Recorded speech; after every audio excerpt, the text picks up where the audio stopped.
Boa noite a todos e a todas.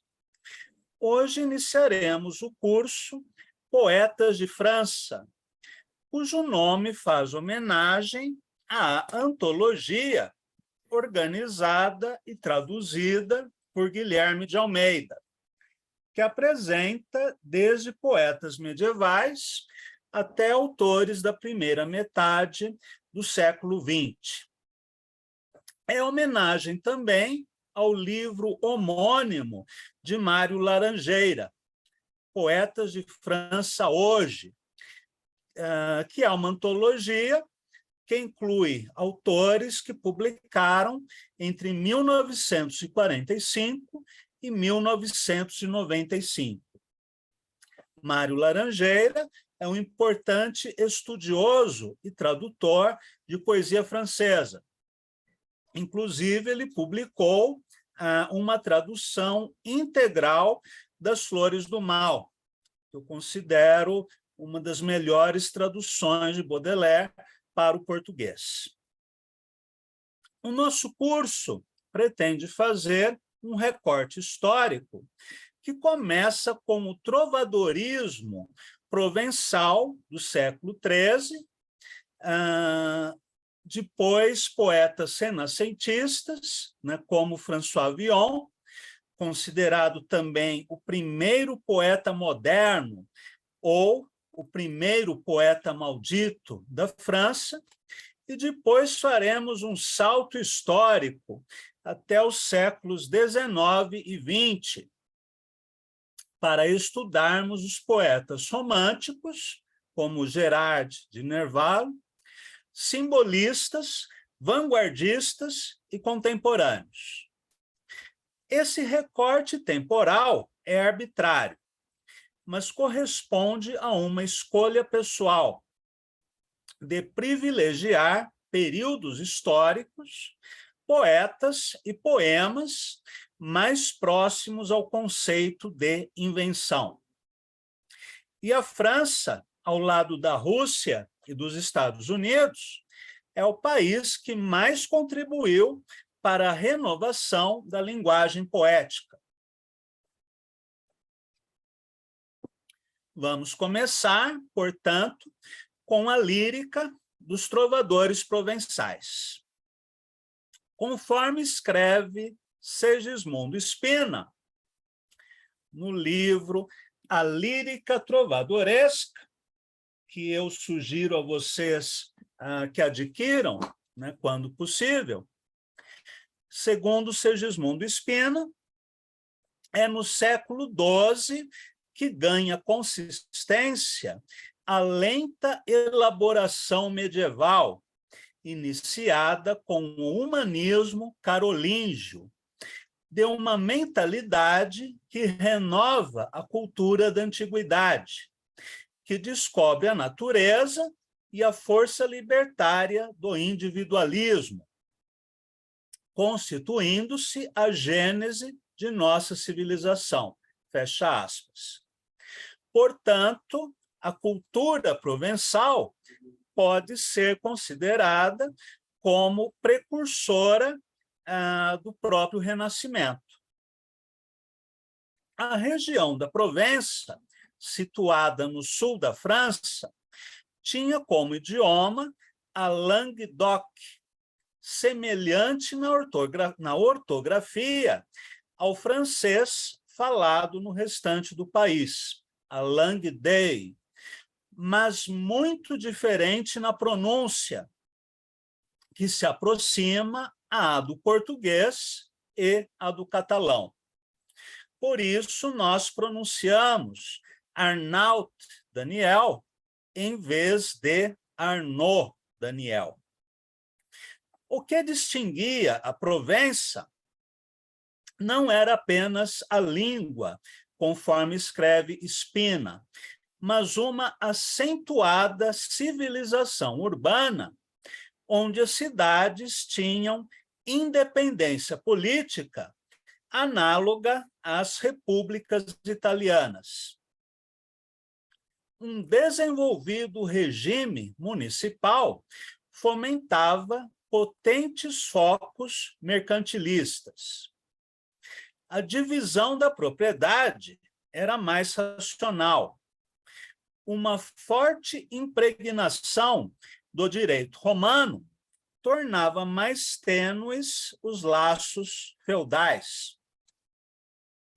Um intenso tráfico portuário de importação e exportação proporcionava uma opulência na qual os burgueses competiam com os nobres. A independência econômica estimulava as tendências individualistas. Finalmente, a mulher se beneficiava de uma situação jurídica que estabelecia a igualdade de direitos de herança para os dois sexos, estando as suas terras fora do serviço feudal. Na Provença, a ardorosa reivindicação dos direitos do indivíduo em luta com a administração moral da Igreja tomou forma subjetiva na expressão poética.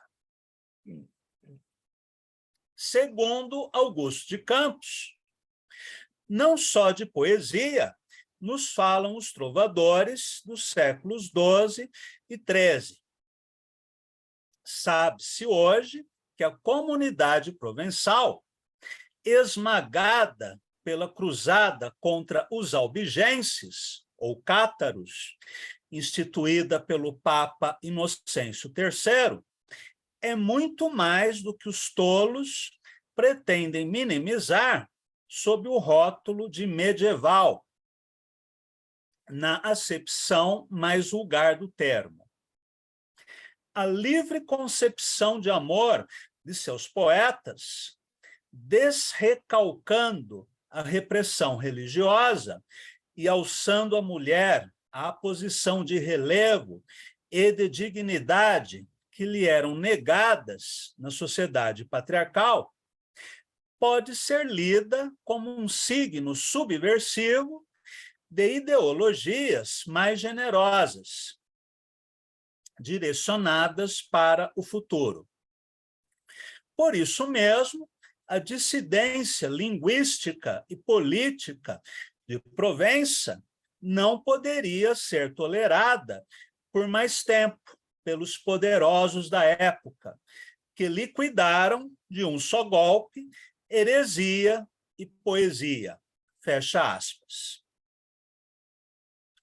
A poesia trovadoresca era uma arte cortesã, urbana, de corte, feita para apresentações públicas por e para pessoas que conheciam essa arte. Os trovadores escreviam o poema e compunham a música. O jogral estava a serviço do trovador. Carregava os seus instrumentos, mas podia aprender o ofício e se tornar também um trovador. O segrel ia de corte em corte, cantando as canções dos outros em troca de dinheiro.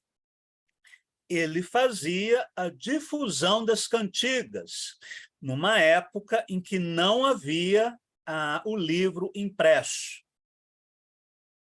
O menestrel era apenas músico. Havia ainda as bailadeiras, ou raparigas de baile. Desse modo, na cantiga trovadoresca, encontramos a poesia cantada ou texto oral, o acompanhamento instrumental e a dança, em uma única manifestação artística. Essas cantigas eram escritas em notação musical, em partituras. Porém, grande parte dessas partituras se perdeu. E aquelas que sobreviveram têm uma notação musical muito antiga e muito imprecisa, de modo que não é possível hoje nós executarmos uma partitura medieval e obtermos a música tal como era executada no século XII. As lacunas que ficam nessa notação musical acabam sendo preenchidas por interpretações. Muito bem, Luiz Henrique.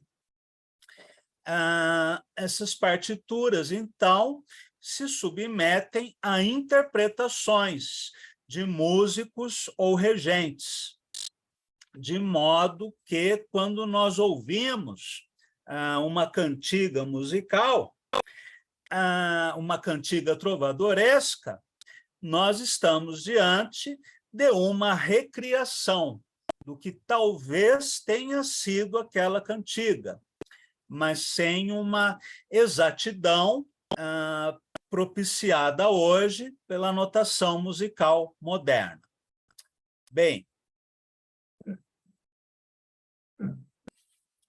havia várias modalidades de cantiga, como diz Augusto de Campos em seu livro Verso, Reverso, Controverso.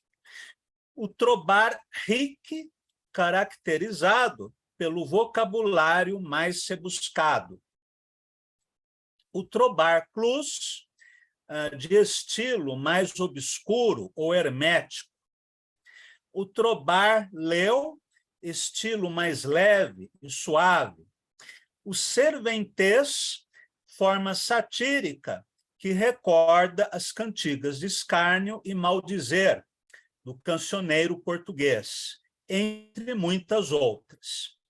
Aliás, as cantigas trovadorescas do cancioneiro galego-português foram diretamente influenciadas pela poesia provençal.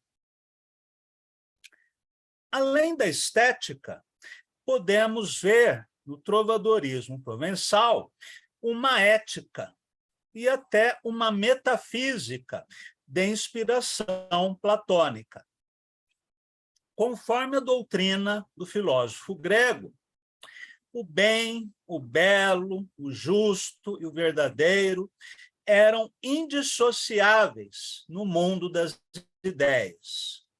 Sendo assim, quando o trovador se apaixonava por uma mulher solteira ou casada, essa mulher, que ele julgava a mais bela de todas, e no conceito medieval, o amor é algo que vem pelos olhos e desce até o coração.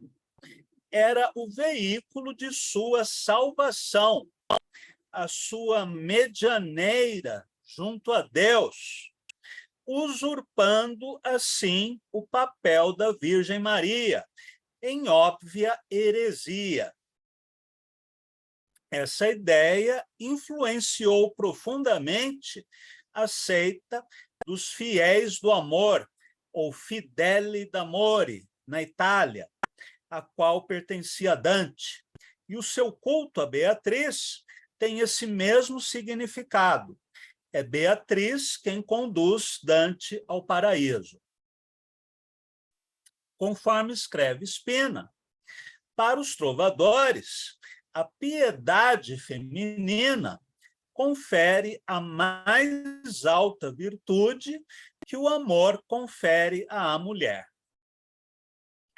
Recusar a merci ao cavaleiro, que ama devotadamente, é um pecado mortal, pois que a sua salvação depende de um gesto desse amor misericordioso, que é o valor supremo do amor feminino.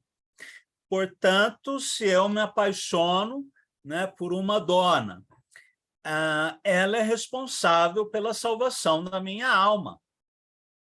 E ela tem uma espécie de obrigação, entre aspas, de corresponder ao meu desejo amoroso.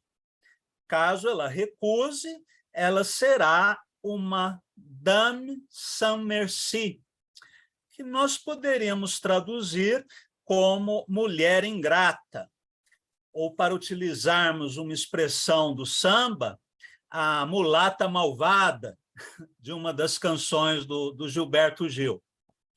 E, ao negar seus favores amorosos ao trovador, ela estaria incorrendo em pecado mortal, uma vez que ela comprometia a salvação da alma do poeta. Claro que essa doutrina é heresia pura e não se encontra na teologia católica. Bem, do mesmo modo, os trovadores, fossem eles cavaleiros ou não, também deveriam seguir certas regras em respeito à sua dama, como diz o Segismundo Spina, no livro A Lírica Trovadoresca. Vamos ler quais são essas obrigações do trovador. A submissão absoluta à sua dama. Uma vassalagem humilde e paciente. Vassalagem é um termo medieval, né? Que se refere à relação entre o vassalo e o suzerano. Então, se eu sou o suzerano, proprietário, né, de uma grande extensão de terras, eu vou conceder um pedaço das minhas terras para o Marcelo, e ele fica sendo meu vassalo. Aí ele tem que fazer tudo aquilo que eu exigir. Se eu for entrar em guerra contra outro feudo, o Marcelo tem que se recrutar para lutar no meu exército. Se eu resolver inventar um imposto novo, ele tem que pagar sem reclamar.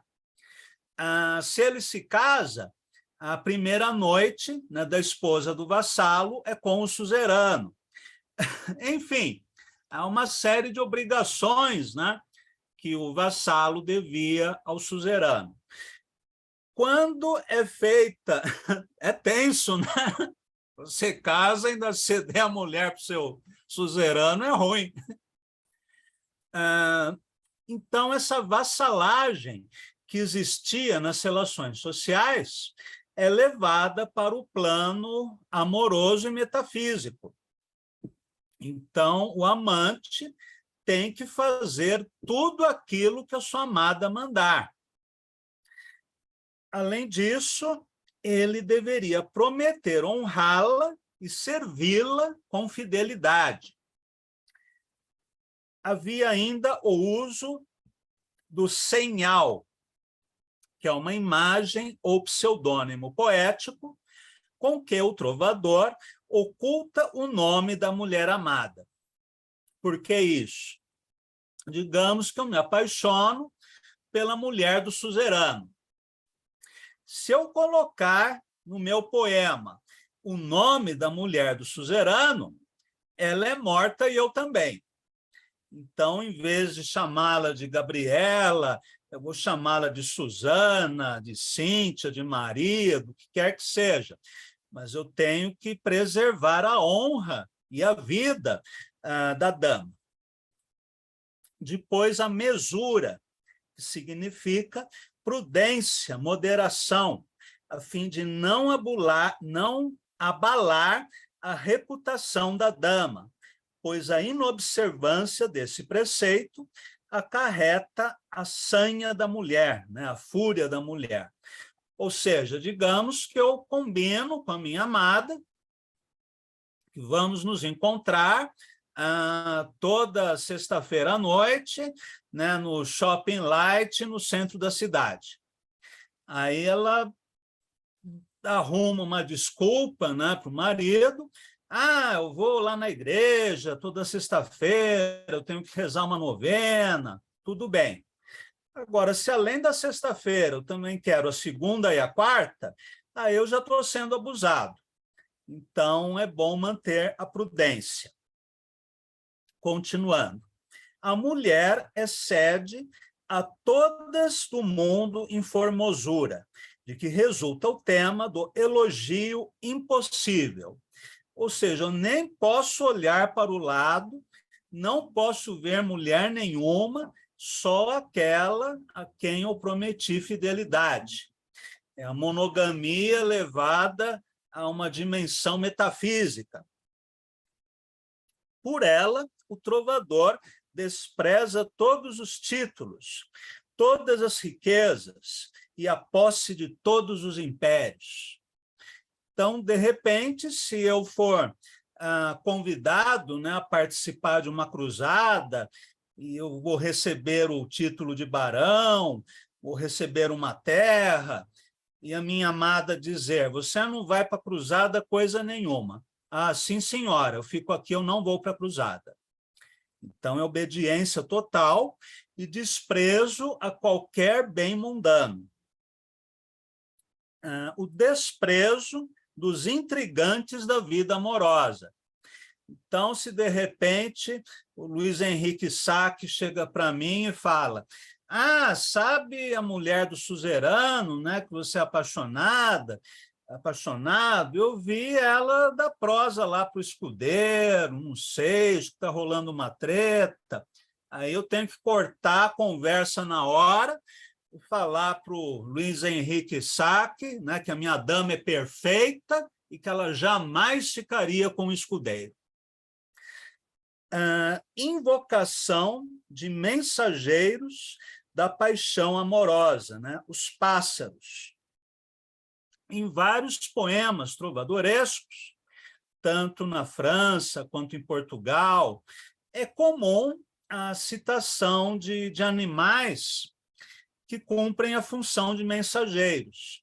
No caso da poesia provençal, o pássaro tem essa missão simbólica. Na poesia portuguesa, é o cervo. A presença de confidentes da tragédia amorosa. Claro que tem que ser aqueles confidentes em que você põe a mão no fogo, né? Então, de repente, eu confio plenamente, né, no Luiz Henrique Raeli, eu acredito que ele não é fofoqueiro, que ele não vai espalhar para todo mundo, que ele vai ficar de boca calada. Aí eu falo para o Raeli, olha, eu estou de treta lá com a mulher do suzerano, viu? Mas não vai contar nada para ninguém.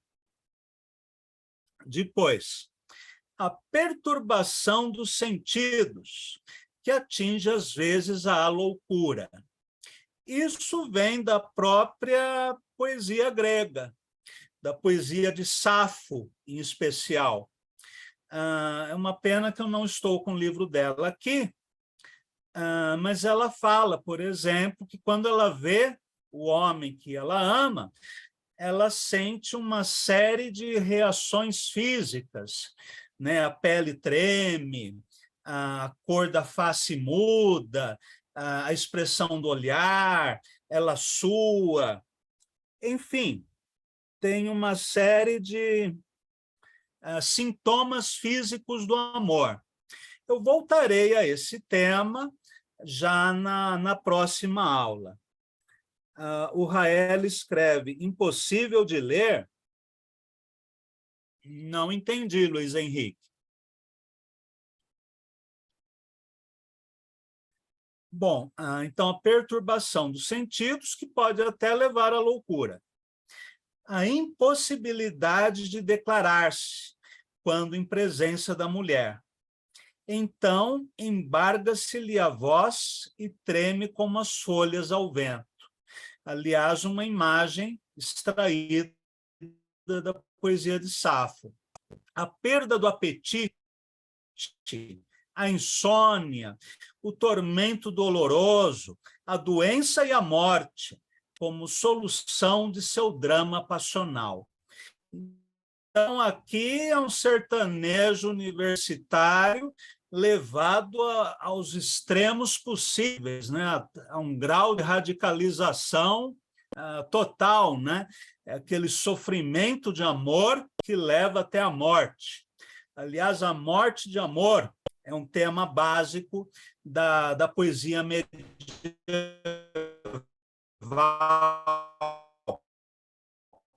de um modo geral. E depois o Santo de Fulana, que eu até morro de amor por ela. E às vezes certo masoquismo, sofrimento amoroso. Então, quanto mais essa mulher me despreza, me humilha, pisa em mim, me chuta, me xinga, mais eu fico apaixonado por ela. De um modo bastante sucinto, esta é a ética da relação entre o amante e sua amada. E essa ideologia está presente em toda a poesia de amor do trovadorismo provençal. Bem, vamos ler agora alguns poemas de Arnaud Daniel, mas antes eu quero ler o que Augusto de Campos escreve sobre ele. Os provençais desenvolveram, como disse Ezra Pound, uma arte entre a literatura e a música, uma técnica de alta precisão no ajuste de palavra e som. Arte complexa, que não visava apenas a encantar com agradáveis efeitos melopaicos, mas, muitas vezes, a instigar e provocar o ouvido com dissonâncias, com entrechoques das palavras, do som e da linguagem. Pound fez justiça àquele que é, nesse sentido, o maior dos poetas provençais, Arnaud Daniel, que viveu entre 1180 e 1210, que Dante chama de il miglior fabbro del parlar materno, o melhor artífice da língua materna. Essa frase consta no Purgatório, no canto 26, verso 140. Colocou exemplarmente entre os inventores, o mais alto posto de sua classificação dos escritores. Traduziu-lhe os melhores e mais difíceis poemas, dedicando-lhe 2 estudos especiais, Il miglior fabbro e Arnaud Daniel. Arnaud foi, por assim dizer, recuperado para a poesia moderna por Pound. É verdade que foi muito estimado pelos poetas da Idade Média, como hábil artesão do verso. Além de Dante, também Petrarca depôs nos seus Triunfi fra tutti il primo Arnaldo Daniello, grande mestre do amor de sua terra. Mas, como observa Sigismundo Spina, a posteridade julgou de maneira diferente, a partir da crítica romântica, e para alguns, como Renoir e Alfred Jeanroy, o poeta cinzelador do verso não ultrapassou a aridez marmórea do sentimento, mas nem nunca se distanciou tanto do ideal romântico e da poesia da natureza, muito menos conseguiu ter uma grande originalidade. Para o provençalista Alfred Jeanroy, diz Spina, Arnaud Daniel não ultrapassou a frívola trivialidade e a esquisitice pueril.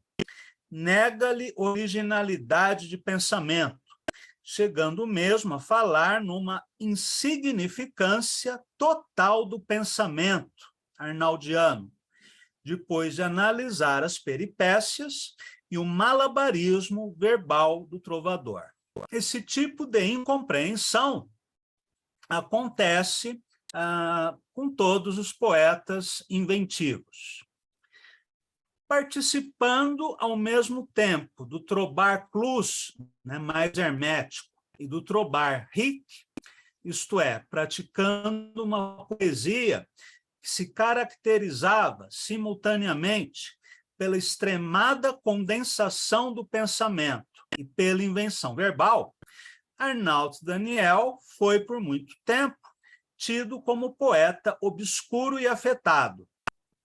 Contudo, o Trobar Plus não repele uma semântica de cunho realista, adequando-se tanto às virulentas invectivas de Marc Cabru, um outro poeta provençal, né, mais sarcástico e mais realista, adequando-se tanto às virulentas invectivas de Marc Cabru como à escatologia erótica de certas peças de Arnaut Daniel, em que o trovador não hesita em fazer uso de uma linguagem que ultrapassa o jargão do conde de Poitiers.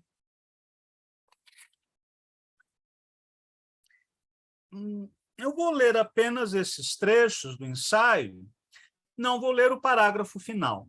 A arte de Arnaut Daniel não é literatura, diz Pound. É a arte de combinar palavras e música,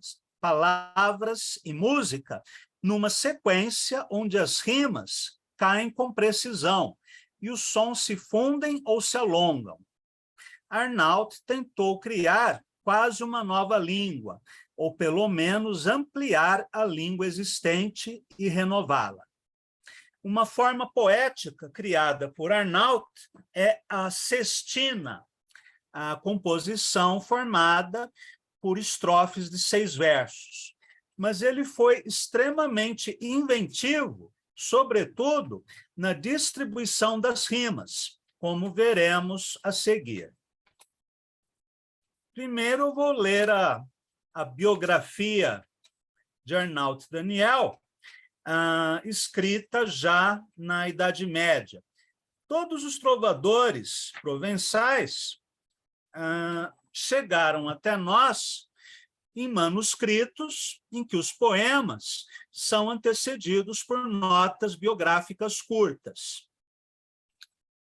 No caso de Arnaut, chegaram até nós apenas 18 canções, embora a obra deles provavelmente tenha sido muito mais extensa. Vamos ler a vida de Arnaut.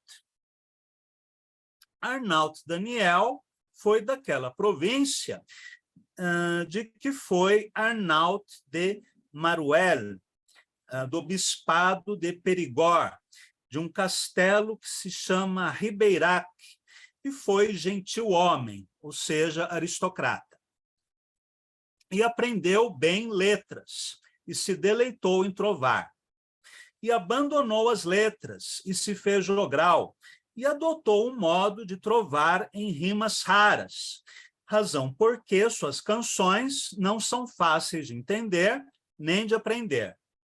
E amou uma alta dama de Gasconha, mulher do senhor Guilhem de Bouvila, mas parece que a dama jamais lhe deu prazer consoante o direito de amor. Razão porque ele diz: eu sou Arnaut, que amasso o ar.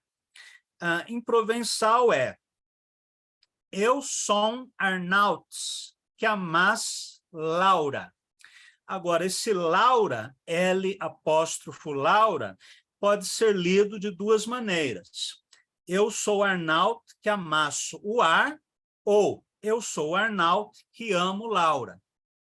E caço a lebre com boi, e nado contra a maré. Ou seja, ele está colocando o seu amor entre as coisas impossíveis. Vamos ler e comentar hoje um poema de Arnaut, porque o tempo já está passando, e depois, na semana que vem, nós leremos mais poemas dele.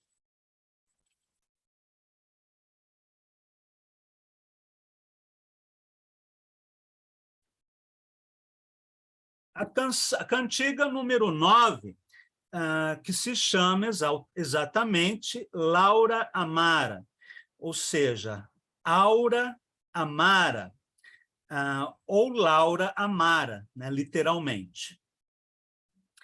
Aura Amara, branqueia os bosques, carcome a cor da espessa folhagem.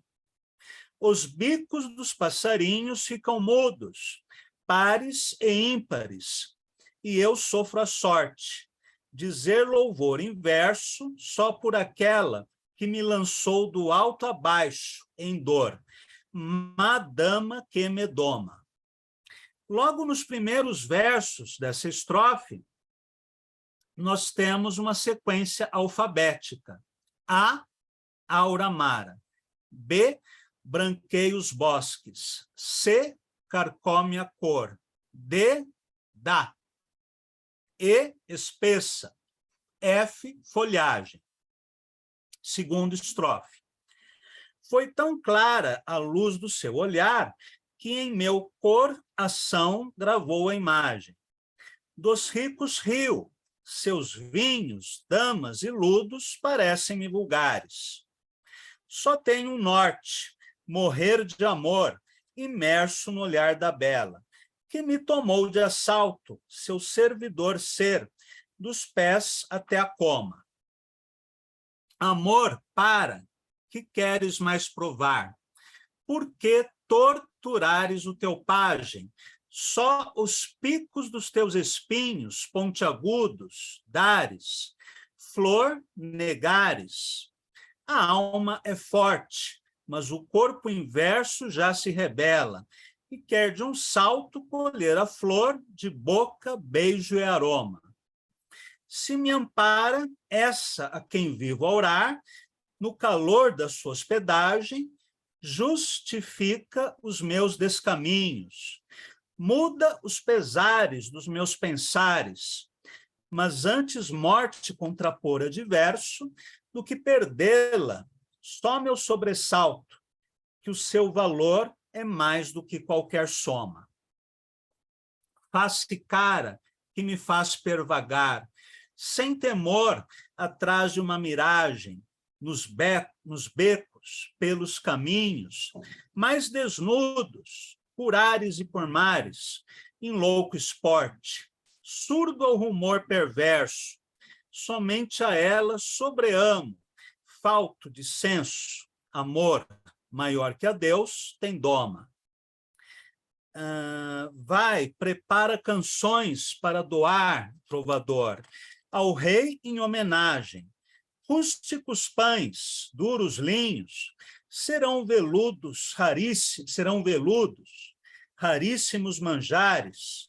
Parte com porte, embora em dor subverso, venero o anel. A Aragon, Baldo, vai teu ardor, pois quem comanda é Roma. Ei-la em teu forte combatedor converso, em sua cela.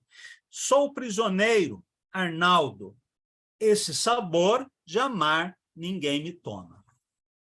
Nós poderíamos falar muito tempo sobre esse poema, que é bastante conciso, chega a lembrar um pouco João Cabral de Melo Neto, até Carlos de Oliveira, é muito imagético, muito substantivo, usa literações, assonâncias, trocadilhos, imagens do cotidiano, expõe a ideologia do amor provençal.